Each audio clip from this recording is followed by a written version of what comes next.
আমি আল্লাহর জন্য ওনাদেরকে ঘৃণা করছি এবং আপনাদেরকে ঘৃণা করার জন্য বলছি এই কারণে, কারণ এগুলো মানুষ না, মানুষ নামে এগুলো জানোয়ার। আপনি শুধু নাম শুনি মনে করেন যে আয়না ঘর মানে চারিদিকে আয়না দেওয়া আছে। এতে কত বড় ভয়ঙ্কর মানবতার সাথে আমরা মানবতা বিরোধী অপরাধের বিচার করলাম।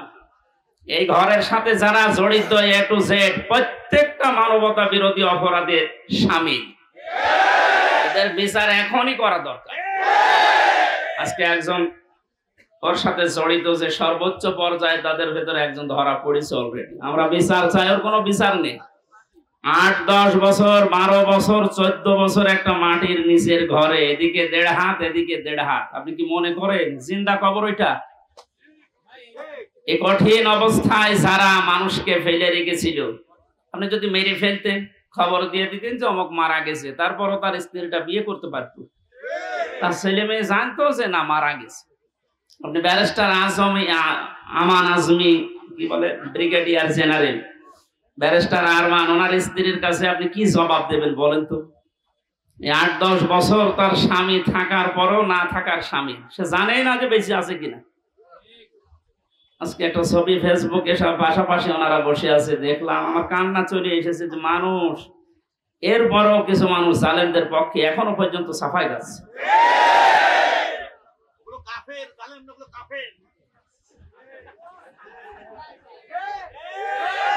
ঠিক আছে ভাইয়া,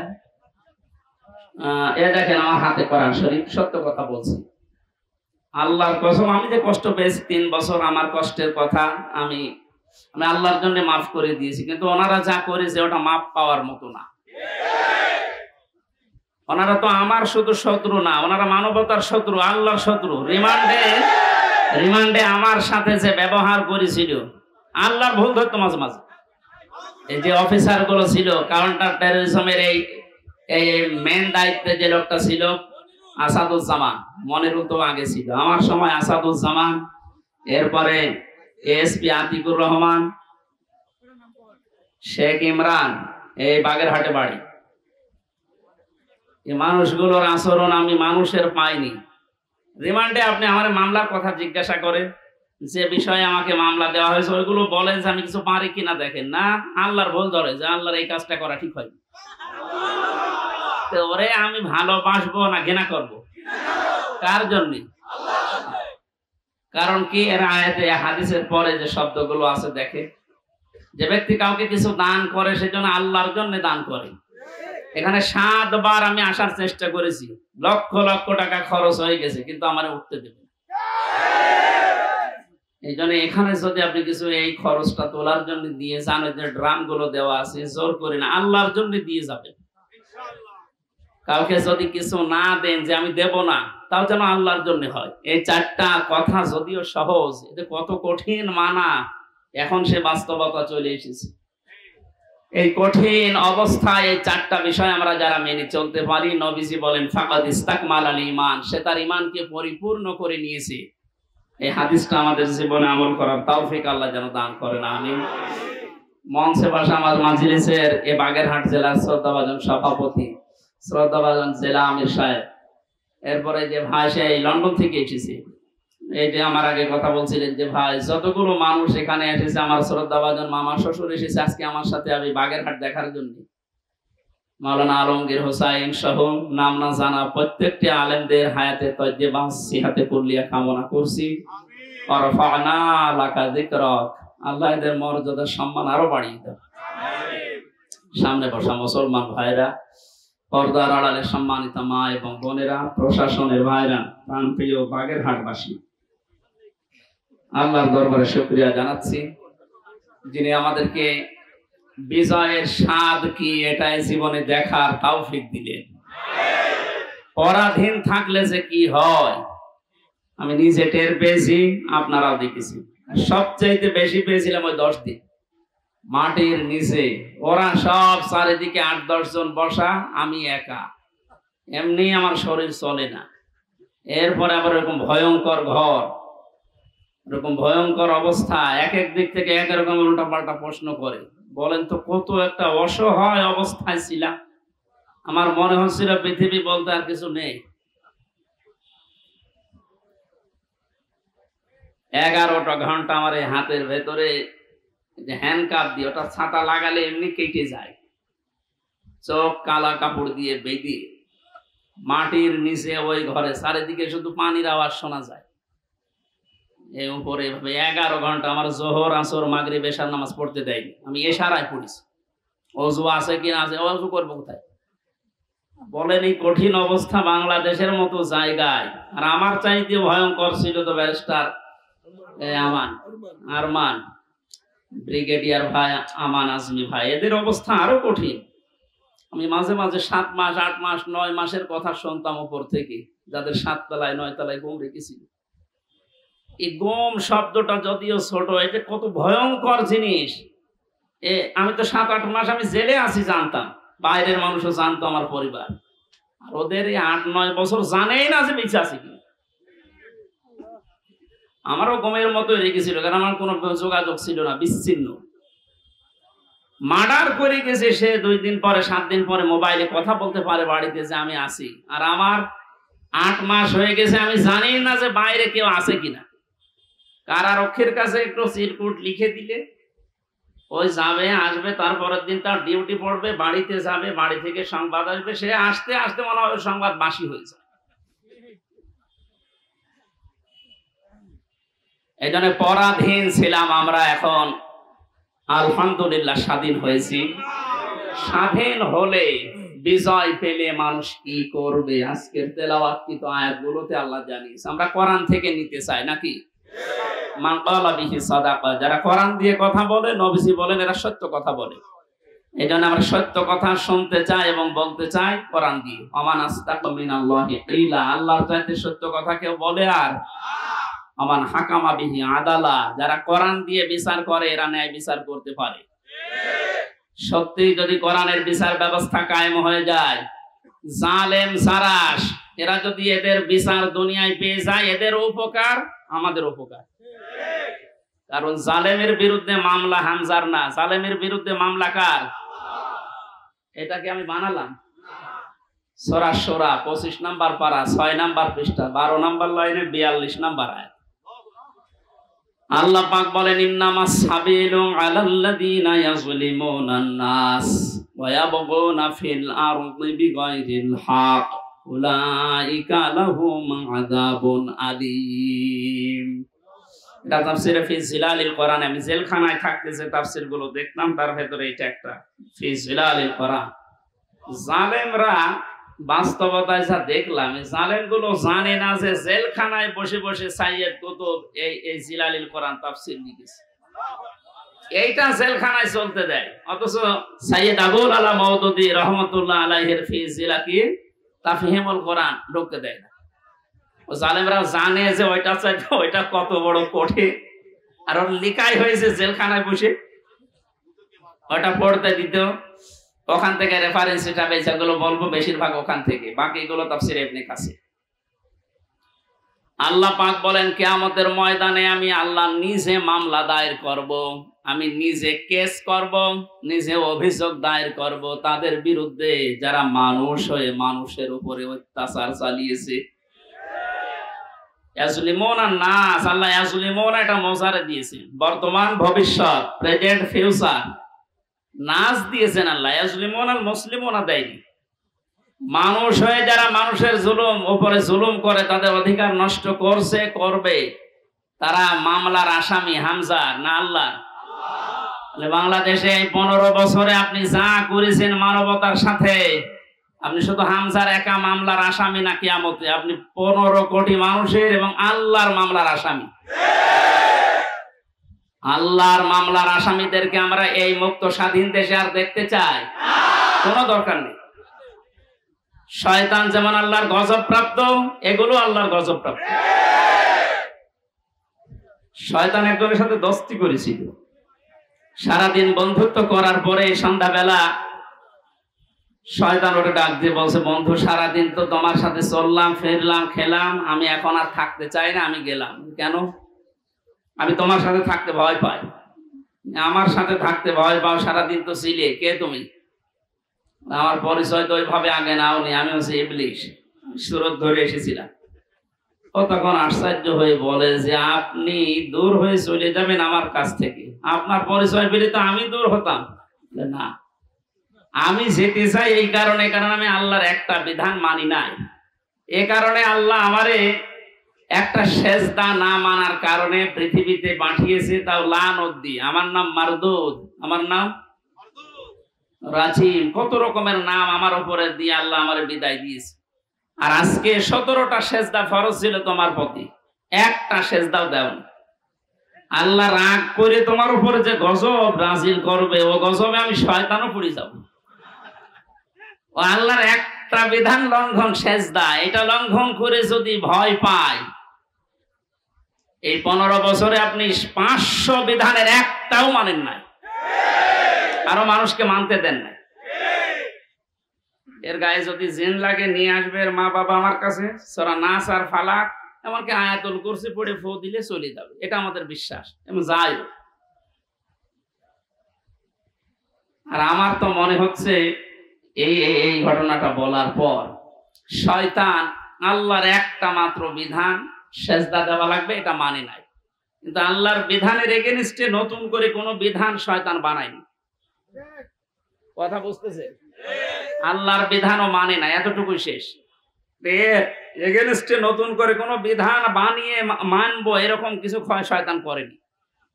তো আল্লাহর এই পৃথিবীতে ক্ষমতা পেয়ে আল্লাহর যে বান্দা নিজে আল্লাহর বিধান মানে না এবং আল্লাহর বিধানের বাইরে নতুন করে বিধান বানিয়ে আল্লাহর বান্দাদেরকে মানতে বাধ্য করে, এটা শয়তানের চাইতে বড়। জিন শয়তান ধরলে তো নাস ফালাক আর ইখলাস পড়লে চলে যাবে, আর ওরে পুরা কোরআন শরীফ তেলাওয়াত করে ফু দিলেও যাবে না। সুতরাং এইরকম এত বড় শয়তান আমরা আর দেখতে চাই না। মুক্ত যখন হয়েছে আলহামদুলিল্লাহ, কোরআন কি জানিয়েছে বিজয়ের পরে আমরা ওইগুলো এখন শুনবো। আমার কথার অর্থ বোঝেন আপনি? সুতরাং যারা আল্লাহর মামলার আসামি, ছোটখাটো বিষয় এটা না, অনেক ভারী কথা। আপনি আল্লাহর মামলার আসামি হয়ে গেছেন, কিয়ামতে আপনি উকিল পাবেন কোথায়? দুনিয়ার দিকে তাকিয়ে টের পাচ্ছেন। 10 দিন আগে যার কথায় হাইকোর্ট, জজ কোর্ট, সুপ্রিম কোর্ট, প্রত্যেকটা কোর্ট ওঠা বসা করতো, এখন তার পক্ষে একজন আইনজীবী দাঁড়াবে কেউ রাজি না। তার দলের লোক নেই। লক্ষ লক্ষ মানুষ এই পৃথিবীতে তার ভক্ত ছিল, সন্তান। একটা বিচারপতি দাঁড়াবে, একটা উকিল দাঁড়াবে তার পক্ষ নিয়ে, কেউ রাজি নামে জালেমের পক্ষে। এখন ডিম খেতে খেতে মরছে, ডিমটা মুখ দিয়ে খেলিতে হয়, কত জায়গা দিয়ে ডিম খাচ্ছে। ওই জায়গাতে যখন আলেমদেরকে মাজায় দড়ি দিয়ে ছাগলের মতো তুলতেন, আমার মতো মানুষ, আপনি জানেন না হামজা কি? ও নিজেও বলতো রিমান্ডে, আপনি কিছু করেন না আমি জানি, কিছু জানেন তো আমার হাতে এই যে এটা বাইন্ধে দিলেন, এই তো যথেষ্ট, আমি কি পালিয়ে যাব? পায়ে দিয়েছে ডান্ডা বেড়ি, মাজায় দিয়েছে দড়ি, মনে হচ্ছে ছাগল টেনে নিয়ে যাচ্ছে। আর ওই কোর্ট চত্বরে মানুষগুলো, কিছু মানুষ কান্ত আর কিছু শয়তান আসে দেখে টিপ্পনি কাটে, যা হচ্ছে ঠিকই হচ্ছে, এবার ঠেলা টের পাও।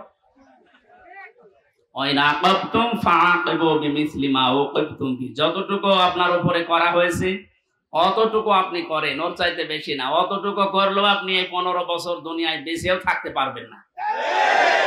যা করেছেন যদি অতটুকু আল্লাহর ভাষায় আমরা করতে চাই, সত্যি আপনি পারবেন না। এদেশের বহু মেধাবী সন্তানেরা এই কোটার বিরুদ্ধে এমনি আন্দোলন করে না। বিশেষ করে এই 17 বছরের বাস্তবতা আমার জীবনে আমি যতটুকু দেখেছি, আপনি তাকান তো, অনার্স মাস্টার্স করার পরে বিশ্ববিদ্যালয়ে ফার্স্ট ক্লাস ফার্স্ট হওয়ার পরেও নেবে না, দলীয় পরিচয় পেছনে বিএনপি করে, শিবির করে, এই ট্যাগ দিয়ে। আরে ওইগুলো না দেখে আমার মেধা আছে কিনা ওইটা দেখ। কত বড় জুলুমের শিকার বানিয়ে রেখেছিলেন এই ছাত্র জনতাকে বলেন। আল্লাহ এমনি এমনি নাড়া দেয়নি। কোরআনের পাখি সেই 15-16 বছর আগে একবার বলেছিল যে একটু 12 কোটি জনতা নাড়া দেবে গাছের গোড়া ধরে, দিল্লি গিয়ে পড়বা মামু বাড়ি। ঠিক তাই, খাপের খাপ মমতাজের বাপ মিলিয়ে গেছে। আরে আমরা তো কিছু করি না, খালি হাতে, তাহলে একটু নাড়া দিয়েছি, তাও সবাই না, খালি ছাত্ররা। আর একেবারে জায়গা মতো যে পুলিশ শ্বশুর বাড়ি, আমাদের তো মামার বাড়ি।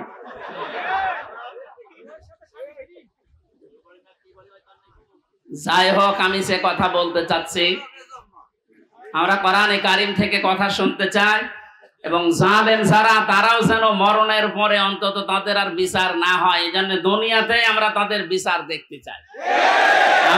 আপনারা আমাদেরকে শত্রু ভাববেন, আমরা আপনাদের বন্ধু, কারণ দুনিয়ায় উপকার করে দিচ্ছি। এ বিচার না হলে আপনি মনে করছেন মাপ পেয়ে যাবেন, কখনো না। আল্লাহর কাছে যা করেছিলেন ওনাকে বলেন, উনি ইচ্ছা করলে মাফ করে দিতে পারে। কিন্তু হামজার সাথে ব্যারিস্টার আরমানের সাথে যা করলেন, এটা আমরা যতক্ষণ মাফ না করবো আপনি মাফ পাবেন না। কারণ আপনি আমাকে আর আরমানকে শুধু কাঁদিয়েছেন তা না, আমার স্ত্রীকে কাঁদিয়েছেন, আমার মেয়েকে কাঁদিয়েছেন। আমার ছোট মেয়েটা আজ পর্যন্ত আমার চেনে না, আমার কাছে আসে না, ভয়তে বলে যে হুজুর, ওরকম হুজুর বহু আসে। কারণ সে 8-9 মাস ওরা রেখে গিয়েছিলাম, 3 বছর পর, ওরা এখন 4 বছর বয়স, ও জানবে কি করি। সুতরাং আপনি শুধু আমার একা ক্ষতি করেননি, আমার মা বাবার ক্ষতি করেছেন, আমার স্ত্রীর ক্ষতি করেছেন, আমার সন্তানের ক্ষতি করেছেন, আমার সংসারটা নষ্ট করে দিয়েছেন। সব কিছু এরকম হামজা একা, লক্ষ লক্ষ মানুষ এই দেশে আমার মতো ভিকটিম। আপনি মাপ পাবেন কয়জনে? 1 জন, 2 জন, 5 জন মাপ, কয়জন মাফ করতে পারে বলেন? এই লোকটাকে যদি আপনি মেরে ফেলেন তাহলে ওনার বিচার কি? ওনারও মেরে ফেলা লাগবে। ওনাকে যদি আমি মেরে ফেলি, আমার একটা বিচার এই যে আমাকে যদি মেরে ফেলেন তাহলে বিচার শেষ। কথা বোঝেন আমার? আর একটা সিস্টেম আছে, হ্যাঁ, ওনার স্ত্রী, ওনার মা বাবা, সন্তান আদি যারা, ওরা যদি মাফ করে দেয় টাকা পয়সা নিয়ে, জরিমানা নিয়ে, তাহলে মাফ হবে। তাছাড়া আর কোন সুরত নেই। ওই 10 বছর, 15 বছর, 18 বছর, 30 বছর জেল দিয়ে ওই লোকটা শুধু জেল খাটাই হবে, তার উপর আবার আরেকটা জুলুম হয়ে যায়। কিন্তু ওনাকে মাপ পাওয়ার জন্য কোরআনে কারিমে হাদিসে যে 2টা বিষয় আমরা পাই। 1 নম্বরে ওনারে মাপ পাওয়ার জন্য ওনারে মেরে ফেলা লাগবে। এক কথা বলে না কেন? 2 নম্বরে শুধু মেরে ফেলা না, ওনার আত্মীয় স্বজন যদি টাকা পয়সা নিয়ে দিয়ে বলে যা মাফ করে দিলাম, ঠিক আছে। তাছাড়া মাপ পাওয়ার আর কোন লাইন আছে? লাইন আছে? ওনার জীবন কয়টা? উনি আমাকে মেরেছে, আমি ওনাকে মেরে ফেললাম, শেষ হয়ে গেল। কিন্তু ওই লোকটা যদি 500 মানুষ, 2700 ছাত্র হত্যা করার কারণ হয়, ওকে 2700 বার মারা লাগবে। পরে 2700 বার মারা যাবে? এমনি মরে গেছে, এমনি মরে যাচ্ছে। তো 2700 বার মারা যাবে কোন কায়দায়? একবার মরলেই তো শেষ। 2699 বার এখনো মারা লাগবে। তো আমি মারবো কি করে? কারণ এতগুলো মানুষ এই কয়েকদিনে, আমার সামনে 14 জন মারা গেছে কুষ্টিয়া, আমার সামনে।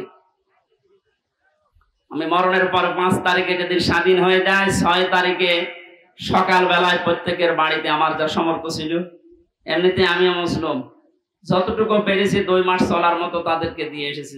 নেন, হাসপাতালে গিয়েছিলাম দেখতে, এক একজনের যে অবস্থা, এই জায়গায় গুলি লাগিয়ে, এই জায়গায় বন্দুক লাগিয়ে দিয়েছে, এই জায়গায় লাগিয়ে দিয়েছে, লজ্জাস্থান নষ্ট হয়ে গেছে। এরকম বহু মানুষ হাসপাতালে কাতরাচ্ছে এখনো, শুধু কুষ্টিয়া, বাকি জেলাগুলো তো আমি তো জানি না এখন সব খবর। আর এই 8-9 দিন ছিলাম তো বাইরে, এই জন্য সব খবর জানিও না। সুতরাং আমাকে যদি আপনি একজন মারার জন্য মেরে ফেলতেন, আমার তো বিচার হয়ে যেত। আমি তো কারণ হয়ে দাঁড়িয়েছি 2700 মানুষ মারার, আমাকে তো 2700 বার মারা লাগবে। এই জন্য এই বিচার এখন আর দুনিয়ায় নেই। এই বিচার করার জন্য আল্লাহ আখিরাত বানিয়েছে। 2700 বার আপনাকে মারবে, আপনার লজ্জার স্থান নষ্ট করে দেবে। এই জন্য বলছি, জালেম যারা আছেন এখনো ফিরে এসে সে সমস্ত মানুষের উপরে জুলুম করেছিলেন, ওনাদের কাছে যান, ওনারা যদি কিছু করতে পারে। তাছাড়া আল্লাহ জানিয়েছেন যে আমি মাফ করব না, কারণ এটা আমার, আমি দায়িত্ব ছেড়ে দিয়েছি যাদের উপরে জুলুম করেছি তাদের উপর। এখন তাদেরকে বলেন, ওনারা যদি মন থেকে কিছু করে, তাছাড়া আপনি দুনিয়াও ধ্বংস করেছেন, আপনার আখিরাতও ধ্বংস হয়ে যাবে। আল্লাহ তুমি আমাদেরকে জালেম হওয়া থেকে রক্ষা করো। এই শব্দটা শুনতে যদিও সহজ মনে হচ্ছে, জালেম, এটা কত বড় নিকৃষ্ট আল্লাহর কাছে। কারণ জালেমদেরকে আল্লাহ বারবার কোরআনে জানিয়েছেন, আল্লাহু লা ইয়াহদিল কওমাজ জালিমিন, জালেমদের আমি পথ দেখাই না, হেদায়েত দেই না। আমরা যদিও অনেকে বলে হুজুর আমাদের কেন্দ্রীয় আমির বারবার দোয়া করে, তো দোয়া করে করবো কি? জালেমদের তো হেদায়েত হবে না। জালেমদের কোনো হেদায়েত নেই, আর জালেমকে ক্ষমা করে দেওয়ার অর্থ হচ্ছে মাজলুমের উপর অবিচার করা। আপনি কোনদিন ব্যারিস্টার আজমের ব্যারিস্টার আরমানের স্ত্রীর কাছে মাপ পাওয়ার কথা না, সে মানুষ ছিল আপনার মতোই। এরপরও বলছে আপনারা চেষ্টা করেন, যদি মাপ পান, না পাইলে বুঝবেন আপনার দুনিয়া আখিরাত ধ্বংস হয়ে গেছে। আল্লাহ তুমি আমাদেরকে মাফ করো, বলেন আমিন। কোরআনের বিচার যতদিন পর্যন্ত কায়েম না হচ্ছে, বসে থাকার, থেমে থাকার আমাদের কোনো সুযোগ নেই। যে যেখান থেকে আসি আমরা চেষ্টা চালাবো, চর্ম চোখে দেশে দেখতে চাই আল্লাহর কোরআন দিয়ে বাংলাদেশটা চলছে। কারণ আমরা তো দেখলাম যে বাবা চালালে কেমন লাগে, চাচা চালালে কেমন লাগে, স্বামী চালালে কেমন লাগে, বউ ভাবি সবাই চালিয়েছে, সবই দেখলাম যে কেমন লাগছে। একটা জিনিস এখন দেখতে বাকি আছে, যে কোরআন দিয়ে, আল্লাহর কোরআন দিয়ে রাষ্ট্র চালালে কেমন লাগে, এটা দেখতে বাকি আছে না?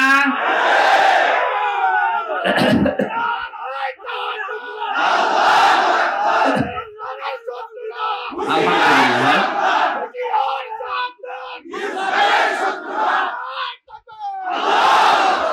এইটা দেখতে যখন বাকি আছে, আমি মুসাফির মানুষ, মাজলুম মানুষ এবং অসুস্থ মানুষ, আর তিনটা দোয়ায় কবুল হওয়ার কথা হাদিসে আছে, যে মাজলুমের দোয়া কবুল হয়, মুসাফিরের দোয়া কবুল হয়, অসুস্থ মানুষের দোয়া কবুল হয়।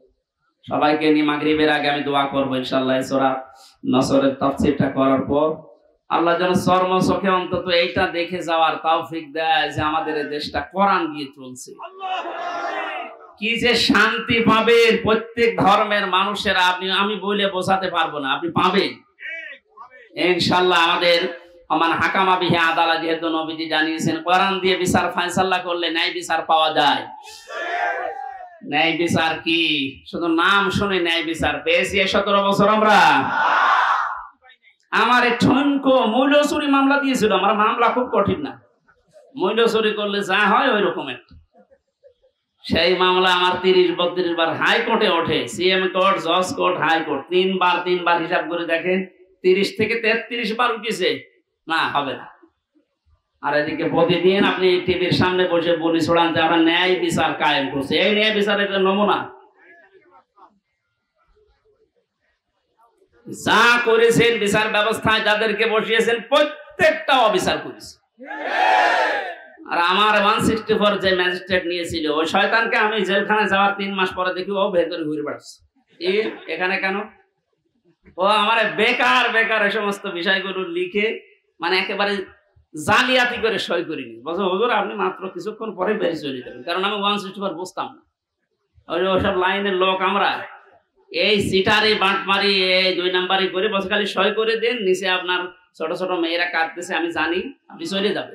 ওর উপর বিশ্বাস করে আমি সই করি, নিচে আসলাম, দেখা সাক্ষাৎ করে আমার জেলে পাঠিয়ে দিলে, আনন্দে আছে যে কয়েকদিন মাত্র বের হয়ে যাবো।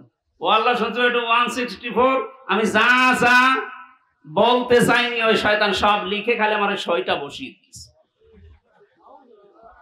পরে জেলখানায় দেখি কাশেমপুরে, বললাম কি আপনি এখানে, আপনি কাজটা ঠিক করলেন, জেনে শুনে আমার জীবনটা এভাবে নষ্ট করলেন? বলছে আমার উপর থেকে যা বলেছে আল্লাহর ওলিরা আমি তাই করছি, আমার কিছু করার নেই। তা আপনি এখানে কি? বলছে আমার বউ মামলা দিয়েছে।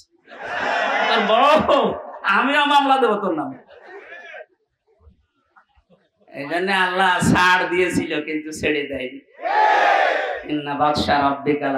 আল্লাহর ধরা বড় শক্ত ধরা, যেটা আমরা আইন মন্ত্রী আরে দরবেশ বাবারে দেখে বুঝলাম কি দাপট গো। আমি মাঝে মাঝে আইন মন্ত্রীর আদালতে দেখতাম, আরে দরবেশ বাবা দেখতাম বসে আছে, আমার যখন নিয়ে যেত ওই উপরে দেখা যেত তো বসে আছে দরবেশ। দরবেশ যে এই কাম করতে পারে আমার তো কোনোদিন বিশ্বাস হয়নি। হ্যাঁ, দাড়ি কেটে নম হয়ে গেছে, শয়তান পর্যন্ত ওর এখন ঘৃণা করেছে যে আমি এত খারাপ না। ধিক্কার জানা আপনাদের এই দাড়ি রাখায় সুন্নতকে নিয়ে হেয়ালিপনা করা, এই আর কি ঠাট্টা বিদ্রুপ করা। আপনি সুন্নত পর্যন্ত কেটে বাদ দিয়ে দিলেন, কিয়ামতে আল্লাহর নবীও আপনাকে বাদ দিয়ে চলে যাবে। আল্লাহ তুমি আবার বলছে মানুষগুলো যদি, আমি আবার বলছি ভুল আর অন্যায় করা এটা কিন্তু এক না। ভুল মানুষ করতে পারে, জেনে শুনে অন্যায় করে ভুল বলে চালিয়ে দেবেন, যেটা এখন চালানো হচ্ছে। অন্যায় যারা করেছেন, অন্যায় করলে মাস্ট বি তাকে শাস্তি পাওয়াই লাগবে। আমরা কিছু না করে যদি শাস্তি পেতে পারি 3 বছর, আপনি করে তো আপনার 99 বছর শাস্তি হওয়া দরকার। প্রথম ছেড়ে যাওয়ার পরে যার সাথে দেখা, একেবারে গেট দিয়ে ঢুকে আল্লাহ সে বলি সেই কি শাহজাহান জল্লাদ, এর সাথে প্রথমে হাত মিলিয়েছে। আমার বলছো হুজুর আপনারা আমি চিনি। চেনেন মানে? ওই যে টেলিভিশন আছে ভেতরে, মেমোরি কার্ডে ওয়াজ ভরে নিয়ে আসলে শুধু আপনার আর আজহারি সাদি সাহেব এদের ওয়াজ দেয়, আপনার আমি চিনি। আপনার নাম কি? শাহজাহান জল্লাদ ভুইয়া। ভুইয়া কেন? আমার বংশের নাম। অথচ 167 বছর না কত বছর সে এখনো ভুইয়া ছাড়েনি। এরকম বহু শয়তান আছে, ও মরে যাবে তাও ওই ভুইয়া ছাড়ে না। আবু জাহেলের গলার ভেতরে যেদিন তরবারি চালাচ্ছিল, বলছে কে? আমি আব্দুল্লাহ ইবনে মাসউদ। কি করবি? গলা আলাদা কর, একটু বড় করে কাট। বড় করে কাট মানে? বলে হ্যাঁ একটু বড় করে কাট। মানুষ যেন আমার মাথা দেখে বলছে যে এটা নেতার মাথা। আমার মনে হয় এর মতো এখনো পর্যন্ত অনেক শয়তান, সব শেষ হয়ে গেছে, এরপরও ভিত্তি কমছে না। বিভিন্ন জায়গা থেকে ভিডিও বার্তা দিয়ে মানুষকে শুধু উত্তেজিত করছে, আর কোনো লাভ হবে না ইনশাআল্লাহ। আপনি যাই করেন আর কোনো লাভ হবে না। এদেশের মানুষ বুঝে গেছে, ধোঁকা দিয়ে বোকা বানিয়ে বেশি দিন রাখা যায় না। এই জন্য কোরআনের বিচার ব্যবস্থা যদি কায়েম হয়, দল মত এখানে আর নেই। সবাই যেহেতু আমরা মুসলিম, 96% মুসলমানের দেশে কোরআনের বিচার চলবে না মানে? এই কথা বলেন না কেন? এই বিষয়ে কারো দ্বিমত আছে? আপনি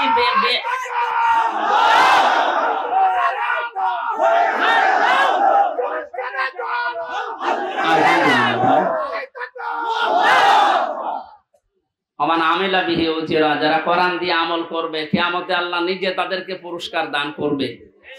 আল্লাহ রাব্বুল আলামিন কোরআনের আমল করার মাধ্যমে পুরস্কার যেন আমাদেরকে দান করে। দুঃখজনক হলো সত্য, 500 আমল আছে কোরআনের। কয়টা? এই দেশে এখন একটাও নেই। সামনে আস্তে আস্তে আমরা 500টা আমলই চালু করব কোরআন দিয়ে ইনশাআল্লাহ। আমান দাআ ইলাইহি হাদা।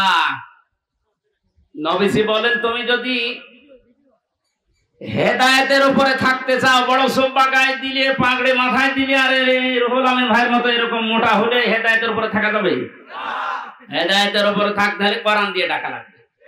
আমান দাআ, একালে টান আছে, দাআ ইলাইহি হাদা। কেউ যদি হেদায়েতের উপরে থাকতে চায়, সে যেন মানুষকে কি দিয়ে ডাক দেয়? তাহলে আজকে থেকে আমার দাওয়াতি কাজের মেইন টার্গেট হবে কি বলেন তো? নবীজিকে পর্যন্ত আল্লাহ আদেশ দিয়েছেন, ইয়া আইয়ুহার রাসূল বাল্লিগ মা উনজিলা ইলাইকা মির রাব্বিক। হে রাসূল, আপনি তাবলীগ করেন, প্রচার করেন, দাওয়াতি কাজ করবেন কি দিয়ে? সুতরাং আমরা দলমত চিনি না, বুঝি না, এ সব কিছু যেন এই কেন্দ্রিক হয়। ফাকাদ হুদিয়া ইলা সিরাতিম মুস্তাকিম। কেউ যদি হেদায়েতের উপরে থাকতে চায়, কোরআন দিয়ে সে ডাকবে, এবং কেউ যদি কোরআনের ডাকে সাড়া দেয়, আল্লাহ নিজে তাকে হেদায়েত নসিব করে দিবে। সুতরাং আজকে আমরা কোরআনে কারিম দিয়ে আপনাদেরকে ডাক দেব, আপনারা কোরআনের ডাকে সাড়া দেবেন। আমরা প্রত্যেকেই হেদায়েতের উপরে চলতে চাই, সিরাতে মুস্তাকিম আমরা পেতে চাই। আমিন। দরুদ আর সালাম পড়ছি মুহাম্মদ রাসূলুল্লাহ সাল্লাল্লাহু আলাইহি ওয়াসাল্লামের প্রতি। সূরা নাসর পড়েছি, মাদানী যুগের সূরা। কোরআন শরীফে 3 আয়াত বিশিষ্ট 3টা সূরা আছে, আসর, নসর আর কাউসার। কয়টা বলেন তো? নসর মানে সাহায্য। নসর মানে কি? আর নাসর মানে ইগল। নুন সাদ র, নাসর মানে সাহায্য। নুন সিন র, নাসর মানে ঈগল পাখি। এজন্য এখানে যারা তেলাওয়াত করেন এই সূরাটা নামাজে, একটু মুখ গোল করে পড়বেন। আল্লাহ পাক বলেন, ইযা জা নাসরুল্লাহি ওয়াল ফাত। যখন আল্লাহর সাহায্য আসবে তখন আপনি বিজয় দেখতে পাবেন। যদি আপনি ইযা জা নাসরুল্লাহি ওয়াল ফাত বলেন সিন দিয়ে, যখন ঈগল পাখি আসবে তখন বিজয় পাবেন। পুরা মানে উল্টে যাচ্ছে। এজন্য একটু খেয়াল করে শব্দগুলো উচ্চারণ করবেন। যেহেতু এটা মাদ্রাসা আপনারা বানিয়েছেন, এলাকার মানুষেরা, আপনাদের একটা সুন্দর অন্তত ব্যবস্থা আছে। এই মসজিদ মাদ্রাসা দিয়ে শুধু ছাত্র ছাত্রী না, এখানে বয়স্ক শিক্ষা চালু করে যারা পড়তে পারেন না তাদেরকেও নিয়ে আসেন, 2-3টা একটা ব্যাচ করে দিন। আমার গ্রামের বাড়ি কুষ্টিয়ার হালসা। আমি একবার যে দেখি মানুষ নামাজে একেবারেই নেই। গ্রামে তো যেতামও কম। মহসেন সাহেবকে বললাম, মানুষজন বলতো মানুষ নামাজ পড়ে না। নামাজ পড়ে না এটা এদের দোষ নাই, দোষ আমার। কারণ নামাজ যে কি এটা এরা জানে না, আর নামাজের ভেতরে যে আসলে কি পাওয়া যায় এটা তো এরা বোঝে না। দেখেন আমি ওই ব্যবস্থাটা করে দেই, তখন আর এই 2 জন 5 জন না, কমপক্ষে এই মসজিদে 500 মানুষ, ধরে 400 মানুষ চলে আসবে। 2 জন উস্তাদ রেখেছিলাম, নিজের টাকা যা আসতো সব দিয়ে বললাম যে আপনারা পড়েন। মাগরিবের পর থেকে বাবার বয়সী লোক যারা কাজ কাম নেই, সারাদিন মাঠে ঘাটে কাটে, বললাম পড়েন, কিচ্ছু দেওয়া লাগবে না, সব খরচ আমার, আপনার শুধু কোরআনটা শেখে। ওলা 2-3 মাস যাবার পরে দেখি মসজিদের চেহারা পাল্টিয়ে গেছে। কিন্তু মাঝখান থেকে যে আমার জীবনে একটা কালো মেঘ নেমে আসলো, ওই গেলাম, ধরে নিয়ে গেল। 3 বছর এই যে বন্ধ হয়ে আছে, এখনো চালু করতে পারি নাই, আবার সামনে করবো ইনশাল্লাহ। আমি দেখেছিলাম মাত্র 2-2.5 মাসের ব্যবধানে কত মানুষ এই যে নামাজে, তখন তাদেরকে পিটিয়েও আপনি দূর করতে পারবেন না। সুতরাং এখানে মাদ্রাসা মসজিদ বানিয়েছে বয়স্কদের জন্য, মাগরিব থেকে এশা, এশা থেকে আরো রাত 9টা-10টা পর্যন্ত কোরআন কেন্দ্রিক আসেন সবাই, দলমত নির্বিশেষে। তখন আপনাকে কোরআনে কারীম নিজেই হেদায়েত দিয়ে পথ দেখিয়ে দেবে। এই জন্য তেলাওয়াত শুদ্ধ করা দরকার। এখানে বহু মানুষকে আমি দেখি, একটু বলেন তো ভাই, 7টা আয়াত পড়ে সূরা ফাতিহার 7টায় ভুল পড়ে, অথচ 10 বছর নামাজ পড়ছে না। এটা তেলাওয়াত শুদ্ধ করা দরকার।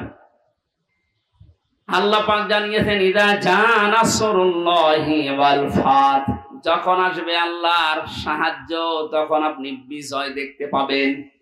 এতদিন পর্যন্ত আমরা আল্লাহর সাহায্য কি এটা পাইনি, এজন্য বিজয়ও পাইনি। বদরের ময়দানে বিশ্বনবী মাত্র 80 জন মানুষ নিয়ে গিয়েছিলেন, না 313 জন, আর ওদের ছিল 1000 এর উপরে। আল্লাহর পক্ষ থেকে আল্লাহ সাহায্য পাঠিয়েছিলেন, এই জন্য মহান আল্লাহ ওই সময় তাদেরকে বিজয় কি দেখিয়েছিলেন। আবু জেহেলের মতো এত বড় লিডারকে আল্লাহ ওই দিন দুনিয়া থেকে লাঞ্ছিত অবস্থায় বিদায় দিয়েছেন। যুগে যুগে শুধু বদরের ময়দান না, কিয়ামত পর্যন্ত এরকম বদরের ময়দান কায়েম হতে থাকবে। বড় বড় কাফের যারা, বড় বড় মুশরিক যারা, আল্লাহদ্রোহী যারা, তাদেরকে আল্লাহ বিদায় করবেন যদি আল্লাহর সাহায্য এসে থাকে। আমাদের দেশেও কম ছিল না, বহু মানুষকে আমরা দেখেছিলাম অহংকারে পা মাটিতে পড়তো না। আল্লাহ রাব্বুল আলামিন এই মানুষগুলোকে বিদায় করে দিয়ে তার সাহায্য পাঠিয়ে এটা বিজয় আমাদেরকে যে দেখালেন, বিজয় পাওয়ার পরে যে দৃশ্যটা, এটা এখন আবাহমান জারি আছে, যেটা আমি আমার চোখে দেখতে পাচ্ছি আয়াত অনুযায়ী। দেখেন তো মেলে কিনা। ওয়ারাআইতান নাসা ইয়াদখুলুনা ফি দীনিল্লাহি আফওয়াজা।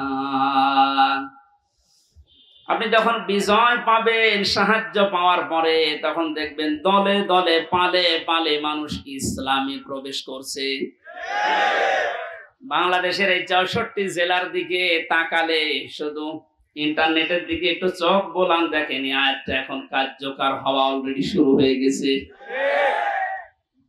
ইসলামপন্থী মানুষ, বিশেষ করে যারা একামতে দিনের দায়িত্ব পালন করে, যারা মন থেকে কাজ করে, তাদের যে অ্যাক্টিভিটিস গুলো, তাদের যে কাজকর্ম গুলো, তাদের যে ইখলাস আমরা দেখতে পাচ্ছি। দাওয়াতও দেওয়া লাগছে না, তাদের ইখলাস দেখে, শুধু কাজ দেখে এখন মানুষ ইসলামে প্রবেশ করে অলরেডি ফেলছে। আমার তো মনে হচ্ছে এই আয়াতটা আল্লাহ আমাদেরকে অলরেডি দেখাবে। সূরা কাসাস থেকে একটা আয়াত কালকে আমি পড়ছিলাম, অনুরিদু আন্না মুন্না আলাল্লাযীনা ইসতুযইফু ফিল আরদি ওয়া নাজআলাহুম আইম্মাতাও ওয়া নাজআলাহুমুল ওয়ারিসিন। ওই কিচ্ছা কাহিনী না, একেবারে বাস্তব যেটা ঘটবে বা ঘটতেছে, ওইটা আপনি কোরআন থেকে শোনেন। আল্লাহ পাক বলেন, ওই জামানায় হযরতে মুসা আলাইহিস সালামের যে দলটা ছিল, তিনি যে দলের লিডার ছিলেন, ফেরাউন বহু দলে বিভক্ত করে মানুষদেরকে দুর্বল করে রেখেছিল। শুধু একটা দলকে সে টার্গেট বেশি নিয়েছিল, সেটা মুসা নবীর দল। আমার আল্লাহ নিজের পক্ষ থেকে জানালেন, আমি আল্লাহ কিন্তু ইচ্ছা আলাদা করেছিলাম। আমার আল্লাহর ইচ্ছা ছিল এইটা, যে দুনিয়ার ময়দানে আমি মুসা নবীকে এই জামানায় এই জাতির নেতৃত্বে বসাবো এবং জমিনের ওয়ারিশ উত্তরাধিকারী তাদেরকে বানিয়ে দেব। আমি তাই করেছিলাম। ইয়াটা এখন বাস্তব আমার মনে হচ্ছে, আমার চোখে ভাসতেছে। আল্লাহ, তুমি সূরা কাসসের 5 নাম্বার আয়াতটা আমাদেরকে দেখাও। স্বৈরাচার নব্য ফেরাউন এই পৃথিবীতে বহু দল ছিল এদেশে। সব দলকে টার্গেট না করে শুধুমাত্র কোরআনে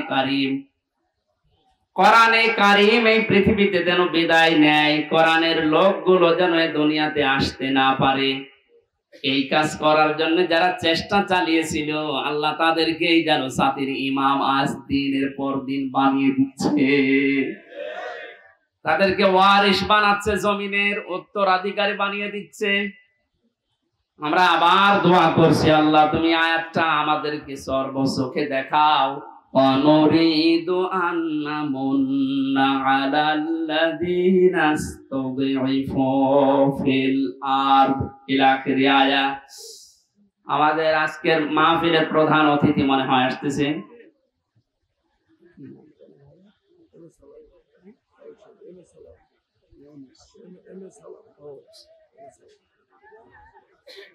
আজকের মাহফিলের প্রধান অতিথি সাবেক সংসদ সদস্য, প্রার্থী ছিল সাবেক, জনাব মোহাম্মদ আব্দুল সালাম, এম এ সালাম বা আব্দুল সালাম ভাই আসতেছেন। আমরা কোরআনের পক্ষ থেকে তাকে স্বাগতম জানাচ্ছি। লিল্লাহি তাকবীর, লিল্লাহি তাকবীর। আব্দুল সালাম ভাইয়ের আগমন কোরআনে কারিমের মাহফিলের পক্ষ থেকে। আপনাদের এলাকার সন্তান, আমি তো পরিচিত না ভাইয়ের সাথে।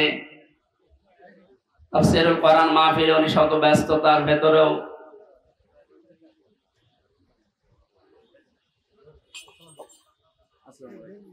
স্বাধীন বাংলাদেশের যে স্বাদ এখন আমরা পাচ্ছি, সেই দেশে উনি এসেছে, আলহামদুলিল্লাহ। সালাম ভাই পরে একটু পরে কথা বলবো ইনশাআল্লাহ। আমরা আয়াতটা শেষ করিনি, আপনারা আছেন তো? পারিবারিক জীবন নিয়ে যে বইটা আমি লিখেছিলাম, ওই বইটা আমি নিয়ে এসেছি। ওইটা আপনারা যাবার সময় গেটে আছে আমার গাড়িতে, ওই ডানের গেটে নিয়ে যাবেন, কাজে লাগবে স্ত্রীদের জন্য। আমি ওইদিকে যাচ্ছি না, ওটা লিখেছিলাম জেলখানার দৃশ্যগুলো দেখে। আজকে আমাদের মাহফিলে যিনি এসেছেন প্রধান অতিথি হিসাবে জনাব এম এ সালাম ভাই, উনি আর কিছুক্ষণ পরে আপনাদের সামনে দোয়া নেবেন, কথা বলবেন। আমরা আয়াতটা শেষ করি, যেহেতু তাফসীরুল কোরআন মাহফিলে। অরাইতান নাসা ইয়াদখুলুনা ফি দীনিল্লাহ, একটু আওয়াজ কম করা লাগবে ভাই, একটু আওয়াজ কম করেন, কয়েক মিনিট আমি আয়াতটা শেষ করি, কথা বলা যাবে না। একটু পরে কোরআনের আয়াতের দিকে তাকালে আমি যেটা দেখতে পাই, ইয়াদখুলুনা এটা মুজারে, বর্তমান ভবিষ্যৎ, প্রেজেন্ট ফিউচার। ফি দীনিল্লাহ, আল্লাহর দ্বীনের ভেতরে। বলেন তো দ্বীন কার? আল্লাহ। দ্বীন কি আমির হামজার, এম এ সালামের? কার? দ্বীন আল্লাহর। বলেন দ্বীন কার?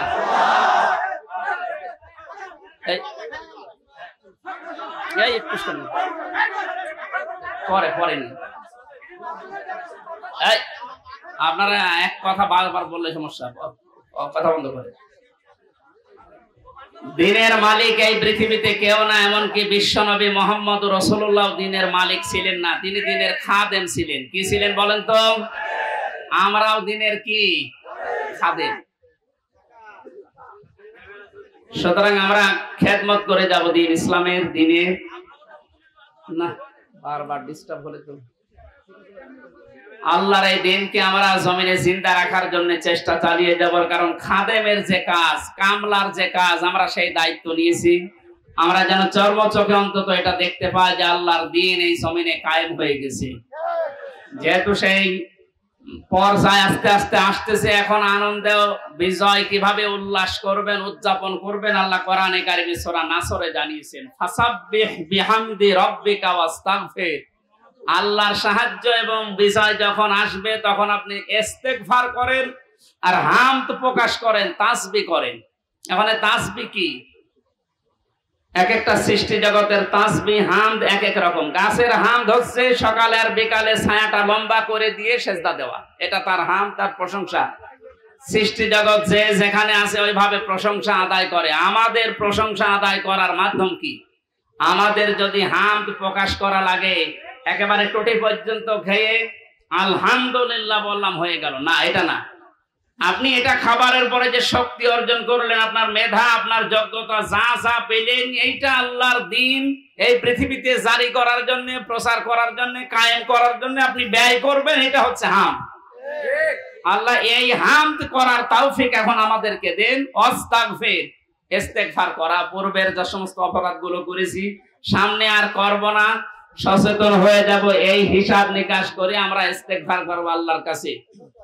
এই এদিকে তাকান, ইস্তেগফার আর তাওবা এই দুইটা জিনিস কিন্তু এক না। আপনি সব সময় ইস্তেগফার করতে পারেন, আস্তাগফিরুল্লাহ আস্তাগফিরুল্লাহ আস্তাগফিরুল্লাহ পড়তেই পারেন সব সময়। সবচাইতে আল্লাহ বেশি খুশি এই শব্দটা শুনলে, যে আস্তাগফিরুল্লাহ, হে আল্লাহ আমি ক্ষমা চাই। আর তাওবা জিনিসটা আলাদা। এই দুইটা শব্দের অক্ষরগুলো এক না। তাওবা লিখতে হলে, ইস্তেগফার লিখতে হলে শব্দগুলো এক না, আবার ভাব অর্থ এক না, এবং বাস্তবে আবিধানিক অর্থ, পারিভাষিক অর্থ এক না। ইস্তেগফার সব সময় আপনি করেন, তাওবা করলে কি হয়? পেছনের অপরাধ শুধু মাফ হয়ে যায় না, ওই জায়গাটা আল্লাহ নেকি দিয়ে ভরাট করে দেয়। আল্লাহ এখানে জানিয়েছেন আস্তাগফির, হে নবী আপনার উম্মতদেরকে বলেন যারা, তারা যেন বিজয় পেলে লাফালাফি না করে, আনন্দ উল্লাস করতে গিয়ে আল্লাহর বিধানের বাইরে চলে না গিয়ে তারা যেন ইস্তেগফার করে। তাওবা, ইস্তেগফার এগুলোর ভেতরে নিমজ্জিত থাকে। ইন্নাহু কানা তাওয়াবা, অবশ্যই তিনি তওবা কবুলকারী, ইস্তেগফার করলে তাকে মাফকারী। আল্লাহ এই আয়াতগুলো চর্মচোখে আমাদেরকে দেখার তৌফিক দিন, আমিন।